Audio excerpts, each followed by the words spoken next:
Hello, my name is Sumit Sheargill, and today we're going to talk to you guys about the Mongols.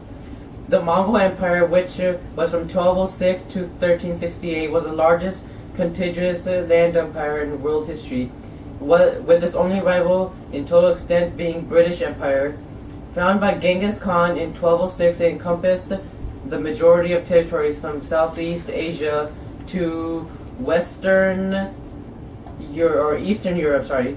Historically, the time of Mongol Empire facilitated great culture exchange and trade between East, West, and Middle East during the time between 13th century and 14th century. The rapid expansion of the Mongol Empire was possible as a result of military skill, brilliant political and economical organization, and discipline. It unified large regions, some of which, such as uniting Eastern and Western Russia, the western part of China, continue as nations even now. While much of the Mongol culture was integrated with local customs and the descendants of the empire adopted Islam, the imprint of the empire may be in us in other ways. Recently, genetic tests appear to indicate that in 1 out of every 200 males in Eurasia may be descended from Genghis Khan. Hi, my name is Anthony, and today we're going to be talking about medicine and diseases in the Mongols Empire.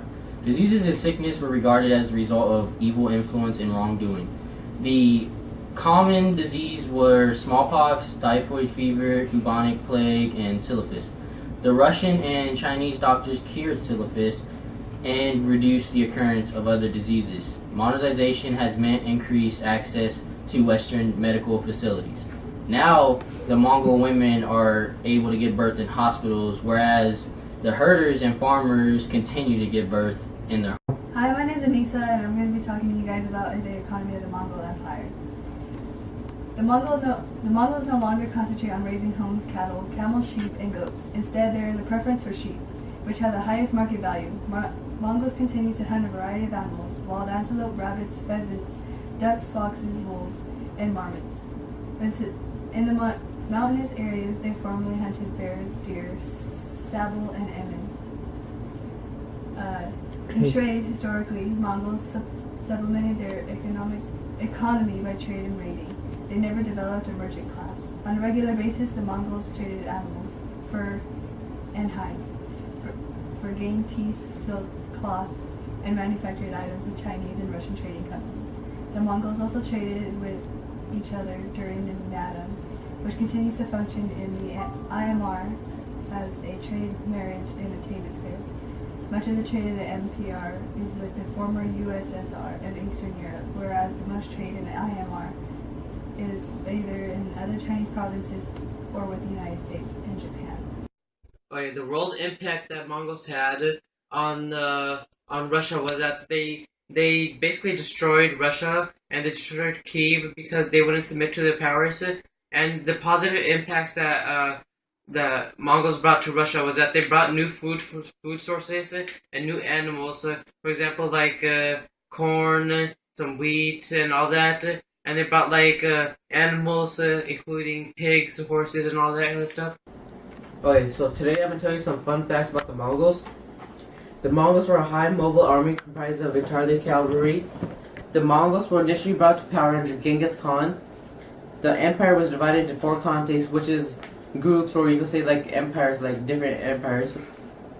The Mongols used terrorism in their military campaigns for cities that did not submit to their power. The Mongol Empire allowed trade throughout Eurasia through Pax Mogilica, which is peace Mogilica, you could say. The global trade described above also brought Black Death, which is death caused of rats/fleas and all that. The Mongols were surprisingly tolerant of other religions and cultures. The Mongols marked the last time that nomads would succeed in invading a more civilized society. In China, the Yuan dynasty was founded under Kublai Khan, the ruler of a Mongol Khanate in that area. The women called the shots for the Khanate, while the men were ruthless soldiers. and the reign of the Silk Road by Genghis Khan, which played a really important role from